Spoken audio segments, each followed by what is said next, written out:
Okay. All right. I've kind of basically perfected it now. All right.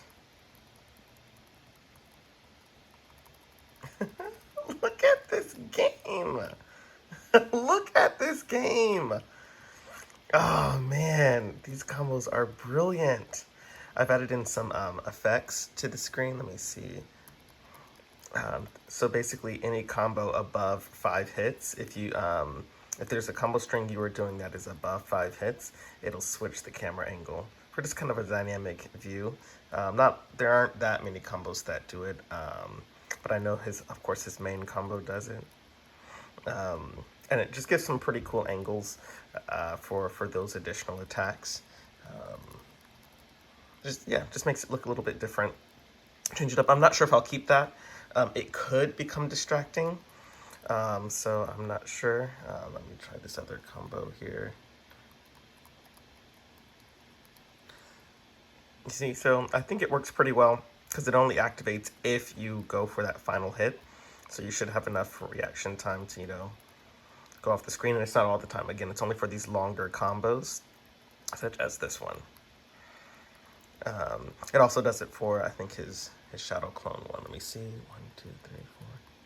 Yeah, it does it for that one too. So I don't think it's that distracting, but we'll have to see. Obviously I'll get some testers to try it out and see if it's distracting or not. I'm undecided. I think it looks cool overall, but otherwise, yeah, I'll have to see what other people think about it. And I, of course, also perfected the harem jutsu. I got them to remove the bikinis.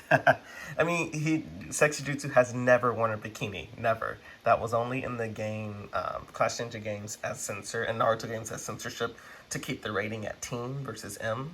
But obviously this is not going to be released as it's just a fan project, so no need to censor stuff like that. So it's going to look just like the anime. He never wore a bikini. So obviously it's not explicit. It's just a plain skin texture. So there's nothing explicit. It's just, and the clouds cover most of the sensitive parts anyway. So they actually did a pretty good job at those cloud placements. But you may see a little bit of a butt, which guess what? You saw butts in the Naruto anime, and the Naruto anime was still, it was not a mature anime, and it showed, those Sexy Jutsu's butts. So yeah, should still be fun. I don't expect any little kids to be playing this game.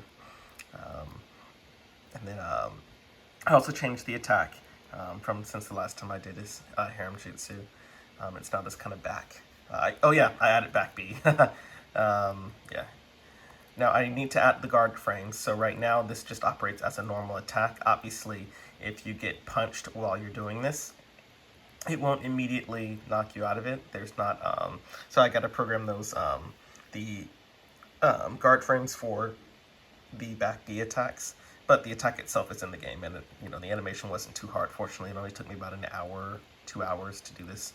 It took me about 2 hours to do the animation, and then another about 30 minutes to do the programming for making sure the movement's right. He goes backwards just a little bit before moving forward. That was a little bit harder to perfect, but I think it looks pretty natural now. The attack lasts, the actual hitboxes for that attack lasts about 6 frames. So that's a decent amount. So, yeah.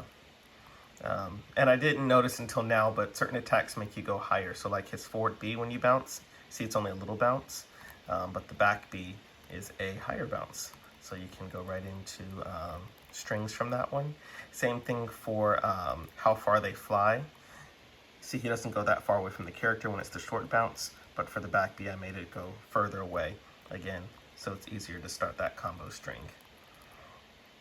So just little tiny tweaks like that to each of the moves to make them feel more natural and easier to combo, and the same goes for his special throw.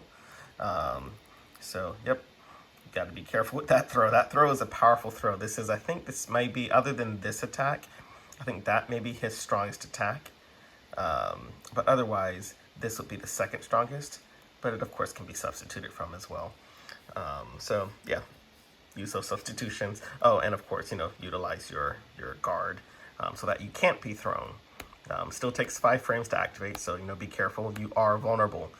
When you push that down button, you are vulnerable to attack until, until you return to normal. So, yeah, just keep in mind those 5 frames when you push that down button, it's risky. Make sure you push it before the attack comes through, because if they catch you in that those 5 frames of going into your block, your guard, I mean, you can get hit. It turns off your block and then waits 5 frames before activating the guard. So just be very careful with using that. Again, it's not something that's designed to be a primary source of blocking. You want to still utilize the normal block as if it was a normal Clash Ninja game.